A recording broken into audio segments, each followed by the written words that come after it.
25 जनवरी 2025 को हमास ने इजराइल की 4 महिला सैनिकों को रिहा किया था। इनके नाम नयाला, गिलुआ, लिरी, अल्बे, नामा, लेवी और करीना हैं। ये चारों ही पूरे 477 दिनों के बाद हमास की कैद से रिहा हुई हैं। इनके बदले में इजराइल ने करीब 100 फिलिस्तीनी कैदियों को रिहा किया है। अपनी रिहाई के दौरान ये चारों ही महिला सैनिक गाज़ के भीतर हमास के मंच पर पूरे आत्मविश्वास के साथ मुस्कुरा रही थी। इनकी आंखों में किसी भी तरह का डर नहीं था, बल्कि एक अलग ही आत्मविश्वास नजर आ रहा था। लेकिन बड़ा सवाल ये है कि रिहाई से पहले पूरे 477 दिनों तक इनके साथ क्या क्या हुआ। दरअसल हमास की कैद से रिहा होने के बाद इन चारों ने अपनी आधी सुनाई है। इन चारों महिलाओं का कहना है कि हमास के लड़ाकों ने उन्हें नागरिक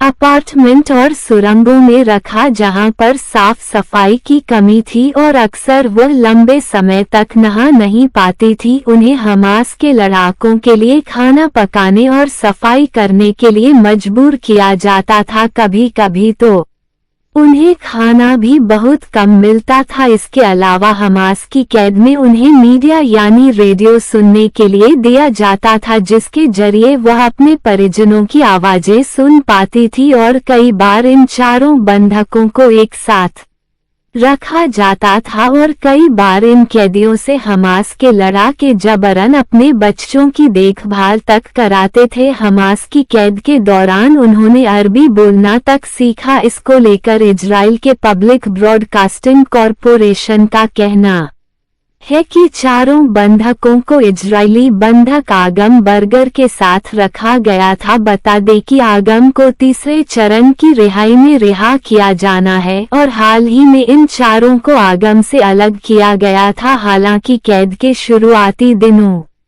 में एक व्यक्ति या महिला इन महिलाओं के साथ में रह था, जो इनके खाने पीने और नहाने धोने का ध्यान रखता था। यह व्यक्ति या महिला हमास के लड़ाकों और इनके बीच में मध्यस्थ की भूमिका निभाता था। इन चारों बंधकों को फिलिस्तीनी महिला बनाकर गाजा के अलग अलग इलाकों में रखा गया था। इजरायली पब्लिक ब्रॉडकास्टर का कहना है कि कैद के दौरान कतर के न्यूज़ चैनल अल जजीरा ने इन बंधकों से मुलाकात की थी। वहीं हमास के लड़ाकों ने बंधकों को बताया था कि गाजा में किस तरह से आईडीएफ लड़ रही है और इसी वजह से इन कैदियों को उस हमले के बारे में पता था, जिसमें आईडीएफ के लड़ाकों ने एक बूबी ट्रैप बिछाकर आईडीएफ के 21 जवानों को ठिकाने लगा दिया था। इसके अलावा इन चारों कैदियों में लैरी अल्बेक बाकी तीनों का ध्यान रखती थी। लिरी एक नेता की तरह हमास के लड़ाकों के समूह से बात करती थी। इसके अलावा इन चारों महिलाओं का कहना है कि